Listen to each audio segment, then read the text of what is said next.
Engine অয়েলও এক ধরনের তেল, কিন্তু এই তেলটি ইঞ্জিনে ফুয়েল সিস্টেমে ব্যবহার না হয়ে ব্যবহার হয় ইঞ্জিনের লুব্রিকেশন সিস্টেমে।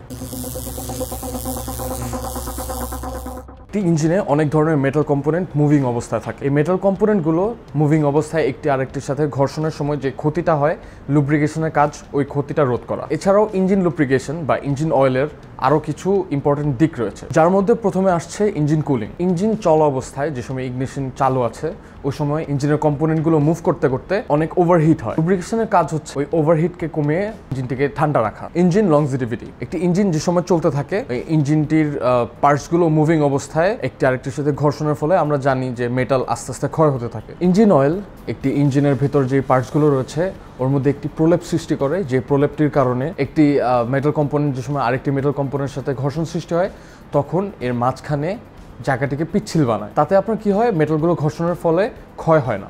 জং ধরা প্রতিরোধ করা, আমরা জানি যে কোনো মেটালেই জং ধরতে পারে। ইঞ্জিন অয়েলের কাজ হচ্ছে ওই মেটালের উপর একটি প্রলেপ সৃষ্টি করে ওই মেটালটিকে জং থেকে প্রতিরোধ করা। ইঞ্জিন অয়েলের বেশ কিছু স্ট্যান্ডার্ড রয়েছে, যেমন SAE, JASO or API। এই লেখাগুলো আপনি একটি ইঞ্জিন অয়েলের বটলে দেখতে পারবেন। যেমন ধরেন SAE এর মিনিং হচ্ছে সোসাইটি অফ অটোমোটিভ ইঞ্জিনিয়ার্স।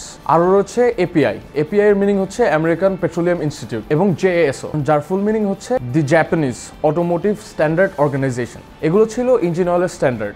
এই অর্গানাইজেশনগুলো আপনার ইঞ্জিন অয়েলের কোয়ালিটি এনশিওর করে। আমাদের বাংলাদেশে আরও একটি স্ট্যান্ডার্ড দেখতে পাই, যেটি হচ্ছে MA, which is great for wet clutch type vehicles। এবং যে কোনো ইঞ্জিন অয়েলের বটলে MA বা MA2 লেখা থাকলে আপনি পুরোপুরি শিওর হতে পারবেন এই ইঞ্জিন অয়েলটি মোটরসাইকেলের জন্যই তৈরি। এখন আসা যাক ইঞ্জিন অয়েল গ্রেড নিয়ে। বাংলাদেশে মোটরসাইকেলের জন্য অনেক প্রকারের ইঞ্জিন অয়েল গ্রেড পাওয়া যায়, যেমন 10W30, 10W40 or 20W50 বা 20W40, এরকম অনেক ভিসকোসিটির ইঞ্জিন অয়েল পাওয়া যায়।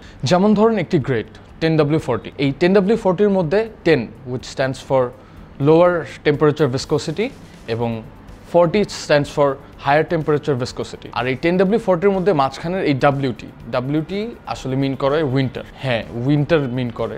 এই উইন্টার দিয়ে আসলে টেম্পারেচারকে বোঝানো হয়েছে। এই ইঞ্জিন অয়েলের কিছু টাইপ রয়েছে, যেমন S type or C type or MA type. প্রথমে আসি S টাইপ।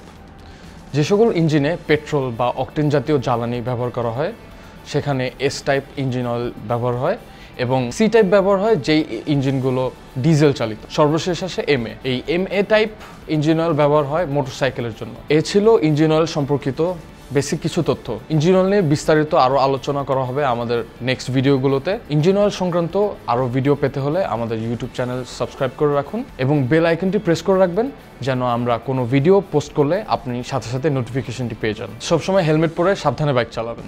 ধন্যবাদ।